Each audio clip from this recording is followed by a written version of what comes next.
Hey guys, happy to have you all on board for this episode here on YouTube. I'd like to welcome my guest today, Tim Wagner, transpirational speaker, man. So good to have you here.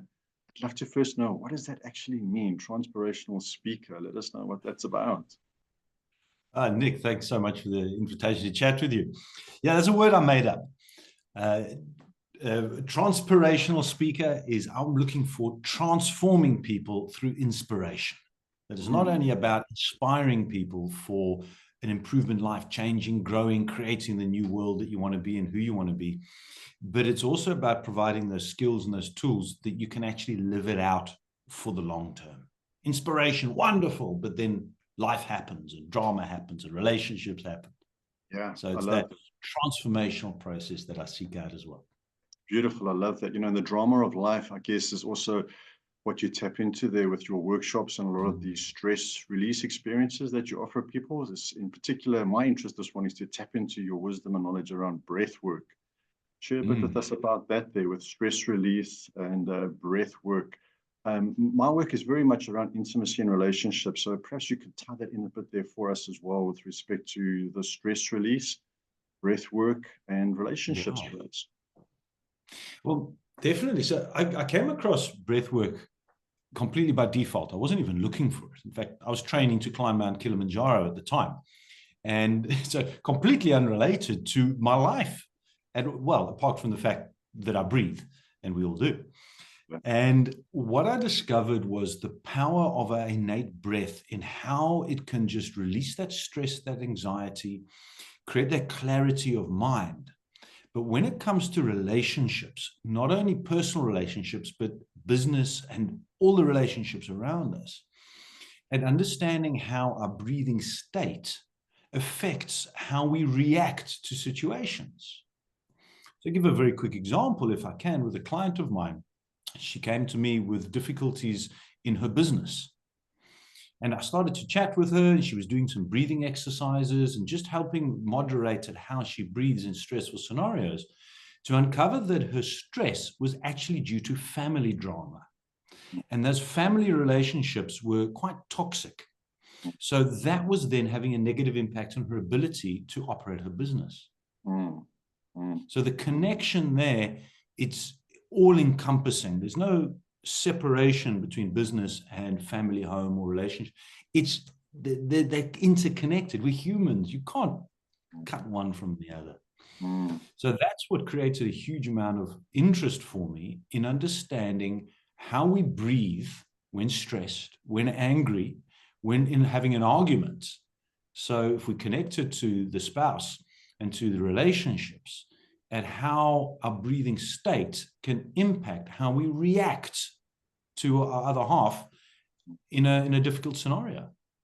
Beautiful. I love that. And, you know, often when we're in that conflict scenario and there is a transgression or disagreement happening between that couple, you know, we use the word triggered, right? And often when that happens, I find that, you know, the brain gets flooded with stress hormones. We lose our empathy and ability to reason with the other person. So our brains have basically been hijacked by the stress, and now we're seeing the other loved one as the enemy, right? So in that moment, it's tough to get back to a more grounded, centered place. I'm sure you would agree. So how can clients who are looking for support in their intimacy and relationships actually almost practice these techniques to be more equipped in that moment, to have less of a or have a greater threshold, let's say, to remain present in that conflict situation? Because firstly, can it happen in that moment where they can start to breathe?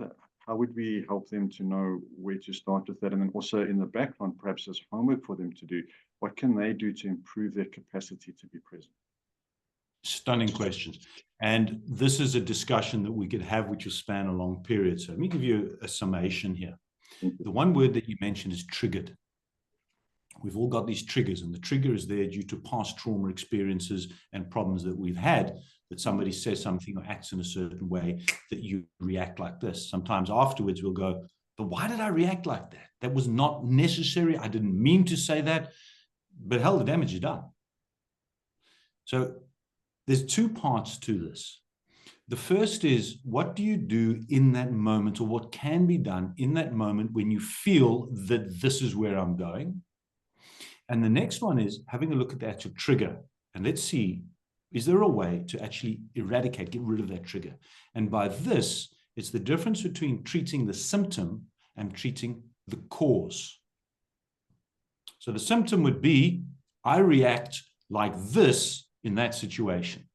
Great, we can treat that. How? There's a breathing style, which I'll gladly share just now with you. The other one is then saying, right, I want to get right underneath all of this and get rid of that trigger so I'm not reacting in this way in the first place. So there's two very distinct situations or scenarios here. Should we start with a quick breathing exercise? Yeah, let's jump in. Yeah, why not? It's as simple as 60 seconds. That's all it takes. When you are in that state of that fear, fight, flight, that panic, that anger, that it's too late. Then you're not thinking, as you spoke, rationally. You just can't. Our bodies are not designed. The stress hormones are flooding. You're breathing so fast from your chest and your mouth that your body's actually taken the oxygen from your prefrontal cortex, the thinking brain, and sent it to the other part of the body because fear, fight, flight. That's what happens in stress. So you can't think rationally. Hence, here's one tip quickly. There's no point in trying to have a rational discussion with somebody who's angry. Physiologically, we're not built that way. Yeah. So you want to try and say, okay, I can feel this anxiety coming. I can see, hold on, this discussion is going the wrong way. What do I do? Well, here's what you can do. Step number one, the primary best way to keep yourself calm, to lower those stress hormones, to keep your nervous system in center. Shut your mouth. I love that. Yeah. Now, when you're having an argument, there's two benefits. Number one, you're not talking. But the primary one is you're going to be breathing through your nose. And breathing through your mouth activates what's called sympathetic nervous system, fear, fight, flight. That creates that anger, that panic, that frustration. Breathing through your nose activates your belly, you're breathing from your stomach, which is rest and digest. Nose is connected to the belly, mouth is connected to the chest. We're not designed to breathe through our mouth. So the first thing is shut your mouth and just then breathe slow and deep.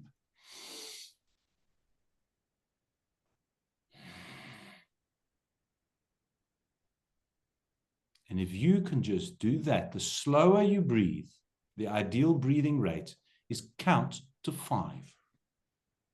1, 2, 3, 4, 5 on the in. And then 1, 2, 3, 4, 5 on the out. Do that for a few times. And you're going to find your entire state goes down. You go, okay. They can lose their and throw the toys and the baby out of the bathwater. Just stay calm. Just say, let's come back to this. Right now. Yeah. And what often happens is that you find the other person will then slow down as well because your energy's changed. Your entire state has changed. I love it. So that's the first thing. Here's the key thing. Shut your mouth. Yeah, I think especially as guys, I find in a dynamic like that, when the woman is trying to share a lot of what she's been experiencing and her feelings and things like that, you know, guys' mind can get quite triggered quickly into wanting to find that solution and fix her and get out of that problem as quickly as we can. And the more she carries on as well, by not being heard, it just escalates, right? And I love that just when you were talking before we even did that exercise, I was already noticing I was taking a bit of a deeper breath. You know, you've got quite a nice calming influence there. So shut the mouth, in through the nose. And that's a beautiful technique, man. And it's so simple, right? It's just remember. Yeah. And I mean, you know, for us guys, the simpler the better, right? So if we can just learn to That's it. Yeah. And she's probably going to love it because now you're not talking, it means you're listening. You're breathing. She thinks you're listening. Yes. Let her get it out. Yes, I love that. And you probably retain a lot more too, right? Like you actually then will actually learn to actually take in more, process more, and Yeah, we do. take that space. And therefore, also, I think the key here is that when there is a response, because you're calmer, doesn't come across with that tense energy or blaming type energy. It's a 100%. calm response, right? So that's beautiful. Yeah. Yeah, 100%. Wonderful. Simple. And thanks, Tim, for that. That's really great. And with regards to what you were saying there just now, getting into rhythm with each other, this could be an exercise that couples could do together, right? Where they could almost synchronize their breathing as an intimacy type exercise. What's your experience there or thoughts on something like that? You know, as not in a disagreement conflict scenario, but just as a intimacy building type scenario. That's a very interesting topic. Not something that I focus on naturally, but thinking about it now, yes. If you imagine a time when with the spouse and that you're in sync, sort of on that same plane, you know what each other's thinking, what each other's going to say, and there's this lovely peace and interconnectivity, you'll find that your breathing patterns are going to be the same.